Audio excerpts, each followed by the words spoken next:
बिस्मिल्लाहिर्रहमानिर्रहीम। अस्सलाम वालेकुम फ्रेंड्स, आज हम बनाएंगे शनवारी बीफ कढ़ाई। इसको हम दो तरीक़ों से बना सकते हैं, या तो आप कढ़ाई में बना लीजिए, उस पर बीफ गलने में बहुत ज़्यादा टाइम लेता है, लेकिन आज हम बनाएंगे 1 घंटे से पहले शनवारी बीफ कढ़ाई, और वो भी प्रेशर कुकर में। चलिए रेसिपी को स्टार्ट कर लेते हैं।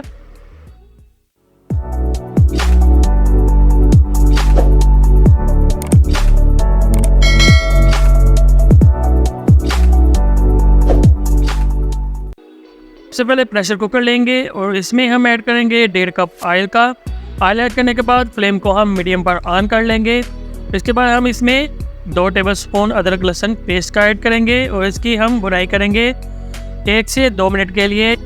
इसकी भुनाई करते वक्त आपने इस बात का ख्याल करना है कि इसको हमने ब्राउन नहीं करना। जब ये हल्का सा फ्राई हो जाएगा तब हम इसमें 1.5 किलो बीफ ऐड कर देंगे।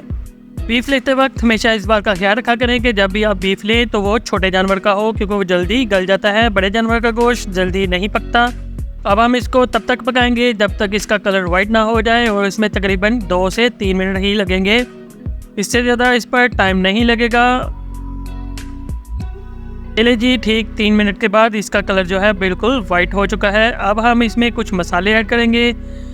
आधी टीस्पून इसमें हल्दी पाउडर का ऐड करेंगे कलर देने के लिए, और 1 टेबलस्पून इसमें नमक ऐड करेंगे, या फिर आप अपने टेस्ट के हिसाब से भी इसमें नमक ऐड कर सकते हैं। अब हम इसको अच्छी तरह से मिक्स कर देंगे और इन मसालों को भी 1 से 2 मिनट के लिए पका लेंगे। 2 मिनट के बाद अब हम इसमें आधा किलो टमाटर ऐड कर देंगे। टमाटर को हमने दरमियान से कट करके इसमें डाल दिया है। इनको भी हम चम्मच चलाकर अच्छी तरह से हिला देंगे, और उसके बाद हम इसमें 1 कप पानी का ऐड करेंगे, क्योंकि हमने इसको प्रेशर पर लगाना है। अब हम इसमें ऐड कर देंगे 1 कप पानी ऐड करने के बाद अब हम इसको प्रेशर पर लगा देंगे। 30 मिनट के लिए हम इसको मीडियम फ्लेम पर प्रेशर पर लगाएंगे, और उसके बाद गोश्त बिल्कुल रेडी हो जाएगा। 30 मिनट के बाद भी अगर आपका गोश्त ना गले तो आप 1 कप और पानी ऐड करके उसको दोबारा से प्रेशर पर लगा दें। ठीक 30 मिनट के बाद प्रेशर को हटा दिया गया है और गोश्त बिल्कुल रेडी हो चुका है। अब हम क्या करेंगे कि टमाटर के जो छिलके हैं इनको हम अलग कर देंगे। इसी तरह से हम सारे टमाटर के छिलकों को अलग कर देंगे। छिलके उतारने के बाद हम इसकी भुनाई करेंगे ताकि इसका जो पानी है वो खुश्क हो जाए। भुनाई करते वक्त आपने फ्लेम को हाई पर कर लेना है।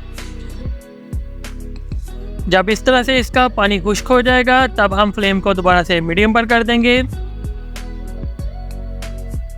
अब हम इसमें ऐड करेंगे 1 कप दही का। दही से इसमें बहुत ज़बरदस्त टेस्ट आएगा, और साथ में मैं आपको बताता चलूँ कि दही हमने फेंट कर ऐड की है। अब हम इसमें ऐड करेंगे 1 टेबलस्पून काली मिर्च पाउडर का। अब हम इसको दोबारा से इसकी भुनाई करेंगे और इसको पकाएंगे सिर्फ और सिर्फ 5 मिनट के लिए, ताकि इसका जो पानी है, दही जो पानी छोड़ेगा वो खुश्क हो जाए और दही इसमें अच्छी तरह से मिक्स हो जाए। लीजिए जनाब, 5 मिनट के बाद गोश्त बिल्कुल रेडी हो चुका है। कढ़ाई हमारी तैयार है।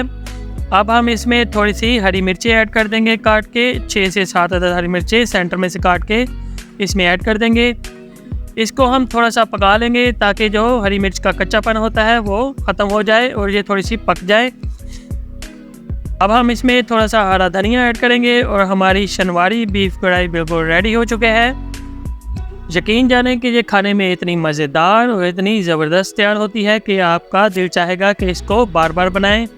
अगर आपको हमारी ये रेसिपी अच्छी लगी है तो इसको लाइक कीजिए और शेयर ज़रूर कीजिए, और हमारे YouTube चैनल को सब्सक्राइब करना बिल्कुल मत भूलिएगा। ये आपकी तरफ से प्यार और मोहब्बत होता है जो आप हमारे साथ शेयर करते हैं। इंशाल्लाह इसी तरह की मज़ीद अच्छी वीडियो लेकर हम हाज़िर होते रहेंगे। अपना ख्याल रखिएगा। अल्लाह हाफिज़।